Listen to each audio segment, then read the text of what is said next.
pessoal? Ó, então, na nossa última aula, vamos retomar esse assunto um pouquinho, porque é um assunto que eu acho bem legal, mas que também é hardcore ao extremo, né? E o nosso assunto aqui é o período entre guerras.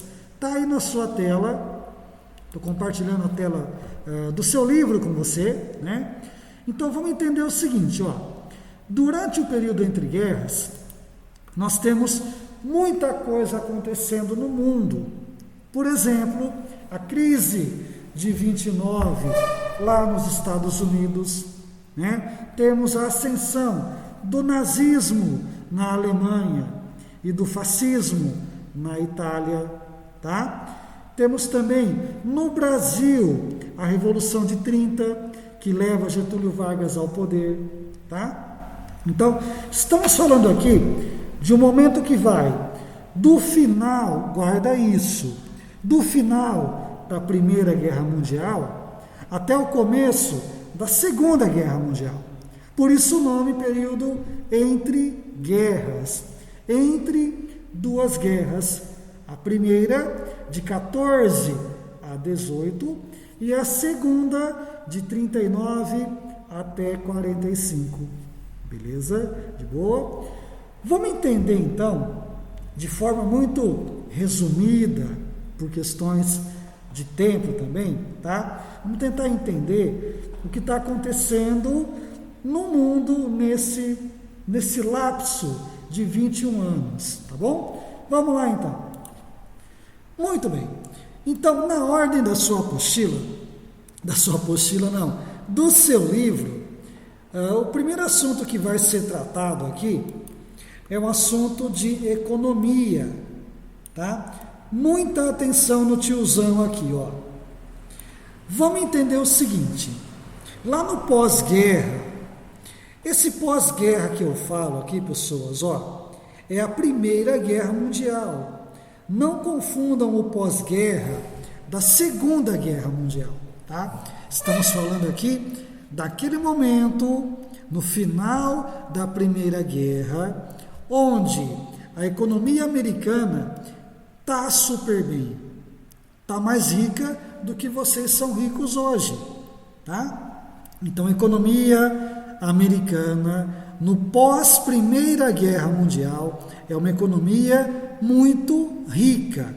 E a pergunta é rica por quê? Pausa para a água, tá? Só um segundo. A economia americana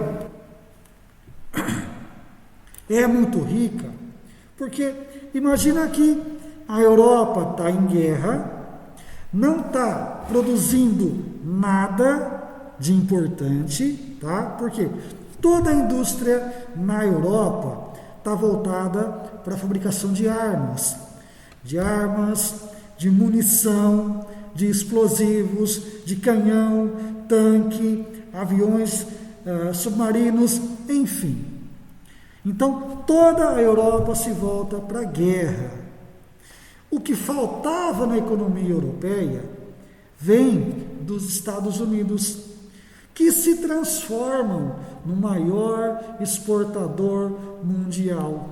Ou seja, ganha muita grana, ganha muito dinheiro. Só que aí tem um problema.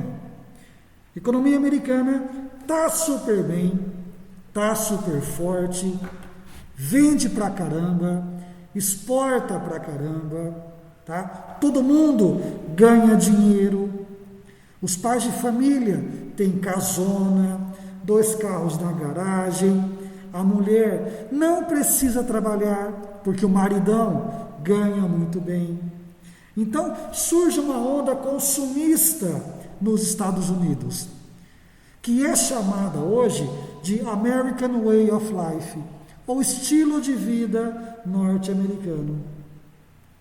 Mas aí, temos um grande problema, porque a economia americana produz muito, vende muito, só que chega uma hora que a guerra na Europa acaba e não tem mais para quem vender. Até dá para vender para o mercado interno, para dentro do território americano. Só que mesmo assim, o mercado fica saturado de produtos. E aí, quem até então vendia muito, passa a vender muito pouco. Entendeu? Você gasta muito na produção de carro, constrói um monte de carro e depois não vende. Se você não vende, você não tem lucro. E não paga o seu fornecedor.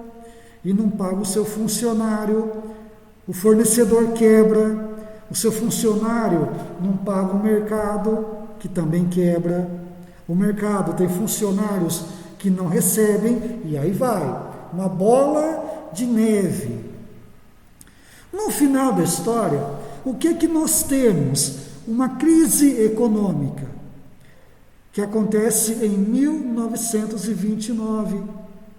Até então, quem era milionário, ou em alguns casos bilionário, toda a fortuna que era aplicada em ações na Bolsa de Valores, toda a fortuna desaparece, vira pó. Você entende isso? Imagina que você é um milionário e você usa a sua grana para comprar ações de empresas. Só que aí a empresa quebra. Sonhar é bom, né, professor? Então, vamos fazer de conta, né? Você investe em ações e a empresa quebra. Imagina você, se você pudesse voltar no tempo, claro que isso é mais velho que vocês, mas enfim, vamos imaginar, se você não investiria numa empresa que nasceu há alguns anos, chamada Facebook. Você compraria ações do Facebook?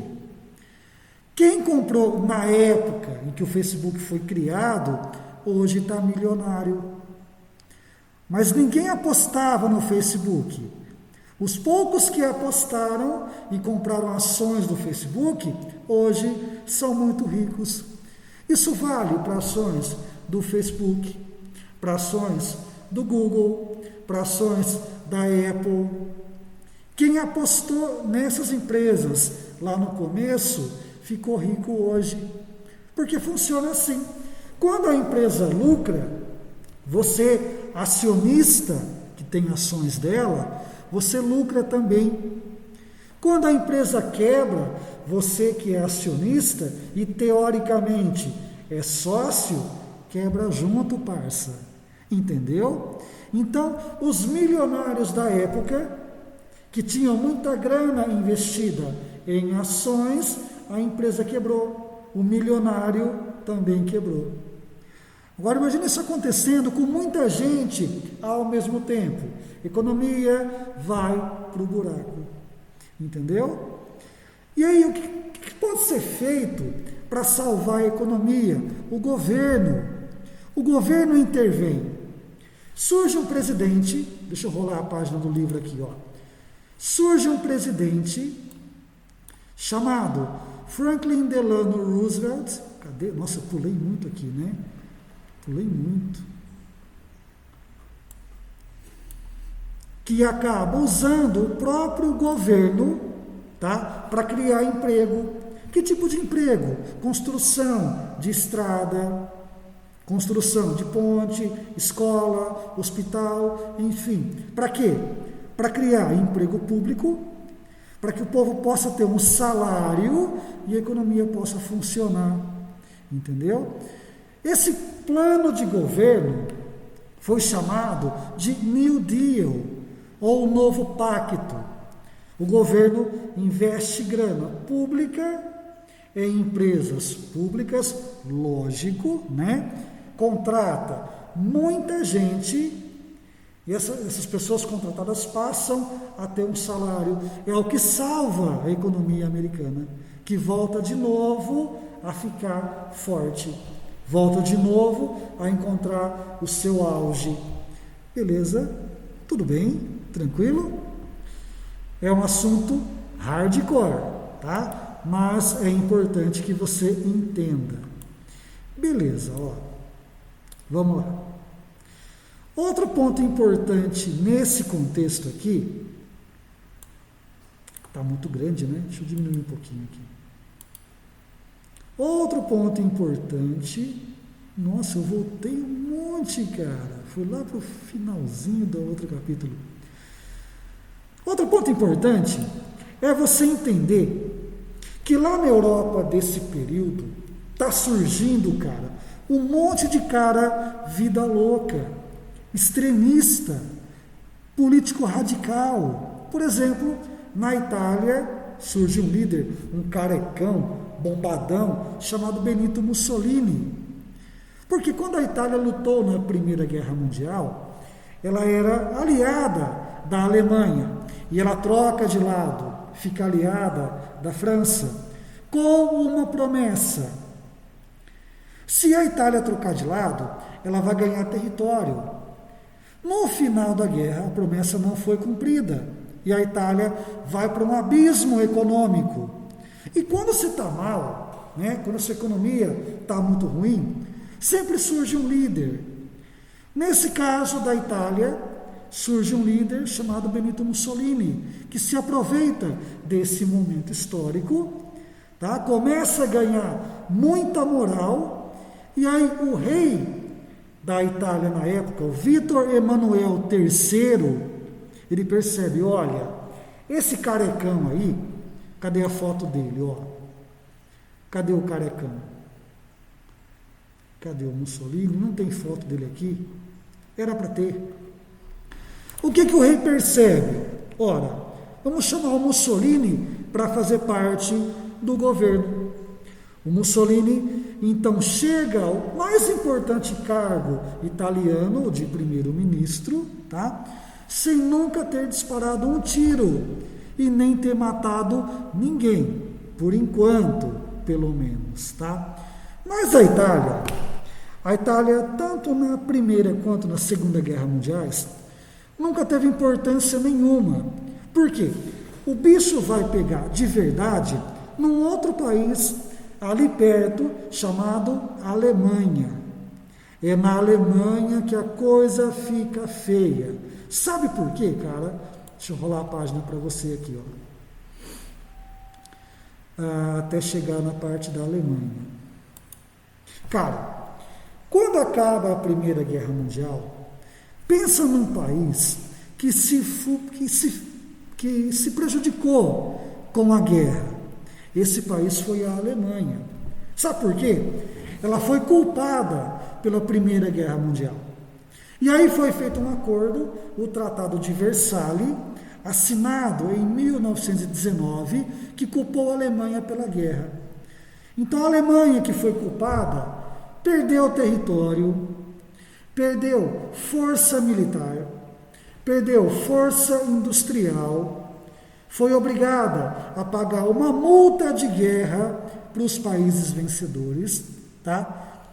Para você ter uma noção do que aconteceu na Alemanha, a moeda alemã, que era o marco alemão, perde totalmente o seu valor.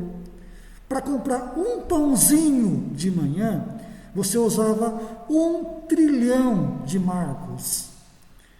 Tinha que levar um caminhão de nota, de cédulas, para comprar um pão.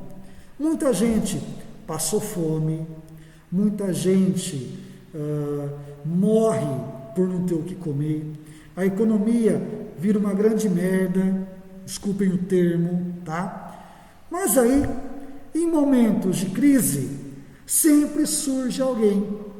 Surge um vagabundo, um pintorzinho de quadros, que nasceu lá na Áustria, ali do lado da Alemanha.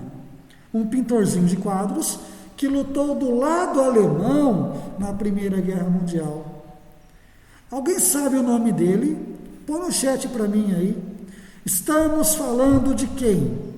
Quem foi o grande líder da Alemanha lá nos anos 30? Quem foi o grande líder da Alemanha no final da Primeira Guerra Mundial? Tem um líder, tem uma figura de cabelinho lambido, de bigode quadradinho, que só falava gritando. Estamos falando de E aí? Eu dou nota 10 para quem acertar. Oi? Não é o Kaiser Guilherme? Não! O Kaiser Guilherme era o cara que foi deposto, né? Mas o outro líder que eu falo não é Kaiser, é um vagabundo que se torna um grande político, digamos assim.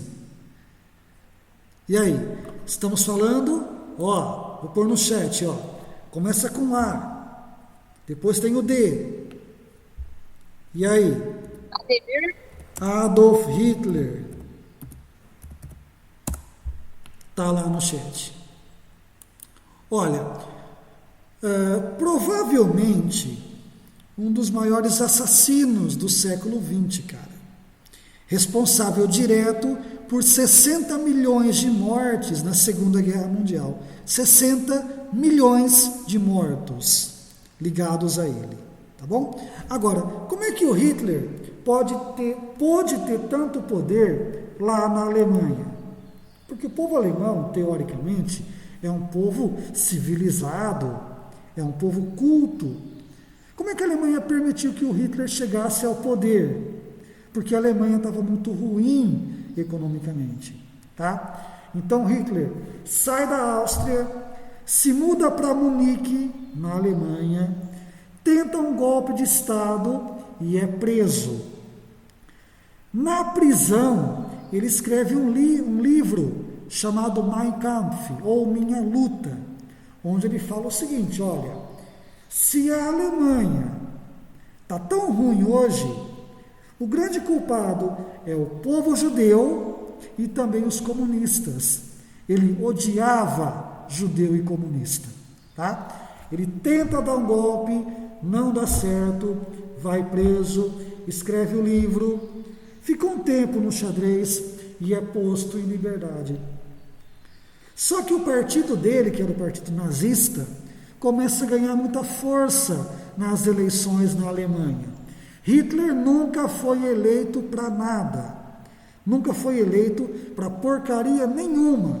Porém, o partido dele começa a crescer muito, começa a ganhar muita importância.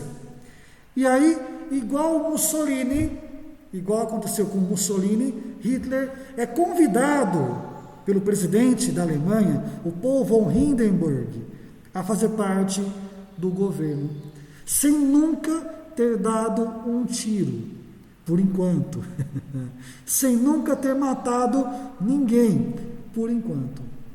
Então, o líder da Alemanha, em 1933, convida o Hitler a fazer parte do governo. Era tudo o que o Hitler queria. Alguém me chamou para fazer parte do governo da Alemanha. Porém, em 1934, o presidente alemão, o Hindenburg, morre. E aí, quem é que vai assumir o poder total? Hitler. Ele foi convidado a entrar no poder, assume o poder, o presidente morre e ele assume poder total. Ele pega o Tratado de Versalhes, aquele acordo de Versalhes, e rasga e joga fora. E fala, quem manda na Alemanha sou eu a partir de agora. Nenhum alemão obedece mais nenhuma ordem que venha de fora. E o povo da Alemanha na época adorava o Hitler. Sabe banda de K-pop? Essas bandinhas de K-pop? Que é onde vai, leva um montão de mocinha junto, e todo mundo vira fã e fica louca, enfim. Esse era o Hitler da época. Aonde ele ia, tinha uma multidão atrás dele.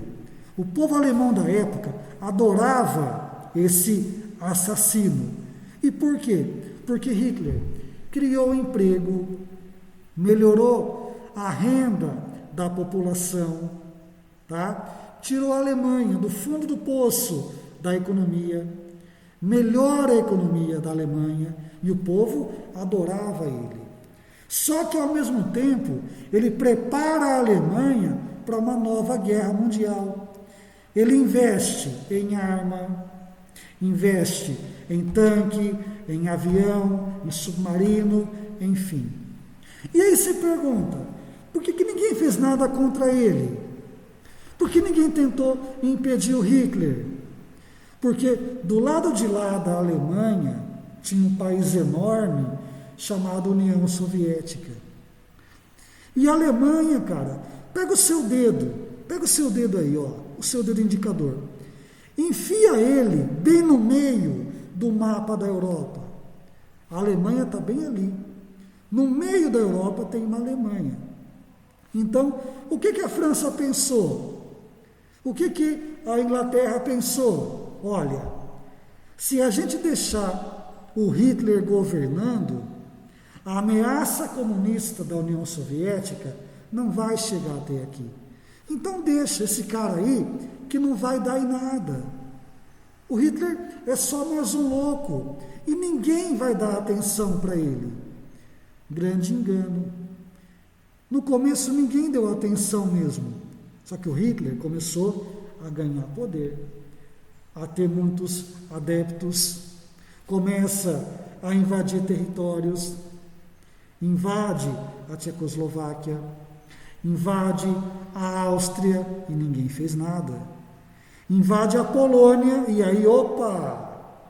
Quando Hitler chegou até a Polônia, aí teve treta. Porque aí começa a Segunda Guerra Mundial. Então, dia 1º de abril de 1939 é o dia que dá início a uma nova guerra. A maior guerra da história até hoje, a Segunda Guerra Mundial. Provocada por quem? Pelo Hitler. Entendeu? Por mais que você odeie o cara, e eu particularmente odeio, porque é um assassino, é um louco, tá? Por mais que eu odeie a figura dele, eu tenho que admitir, talvez seja a figura política mais importante do século XX. Por quê? Ele vai causar uma guerra, a maior do mundo até então. Ninguém nunca havia visto uma guerra como aquela, e uma guerra que transforma, inclusive, a nossa vida. Se hoje você tem internet, telefonia celular, tecnologia, um monte de coisa aí, isso se deve à tecnologia que nasceu num ambiente de guerra. Tá? Então Hitler, para o bem ou para o mal, acabou mudando até a nossa vida. Eu detesto ele, odeio mortalmente, mas é um cara extremamente importante. De boa, entendido, tranquilo. Sexta-feira, okay. Diga, Giovanni. Professor, a tarefa que você mandou nós fazer, pode colocar numa folha e entregar para levar para a escola? Pode, é exatamente o que eu preciso, tá? Pega uma folha, pega lá, página tal, não tem que colocar a pergunta, só põe resposta, põe seu nome, junta tudo, manda para mim aqui. Quer tirar foto? Tira a foto lá e manda no celular. Pode tirar. Porém, o que vai contar como nota é a folha que você mandar para a escola. Entendido? Tá? Bom, hoje, a aula de hoje, não vou deixar tarefa para você. Vou te dar um tempo para pôr a sua tarefa em ordem. Sexta é o último dia, é a última data. Junto que eu passei até hoje, tá? Manda para mim, entrega na escola. A aula de hoje, estou gravando agora, vou mandar para o YouTube, te mando o link. Então hoje não tem tarefa. Usa o tempo para pôr a sua tarefa em ordem. Beleza? Tranquilo? Então, ó, tranquilo. Essa matéria eu dei em 2 aulas. Semana que vem eu já vou trocar de assunto. Aí vem Brasil, o assunto é Brasil, tá? Então, nesse assunto de Hitler, nazismo, entre guerras, eu não volto mais. Semana que vem já é outro tópico. Valeu, pessoal. Valeu por ter vindo. Pessoal, valeu por ter vindo. Grande abraço e até semana que vem. Valeu? Tchau, tchau.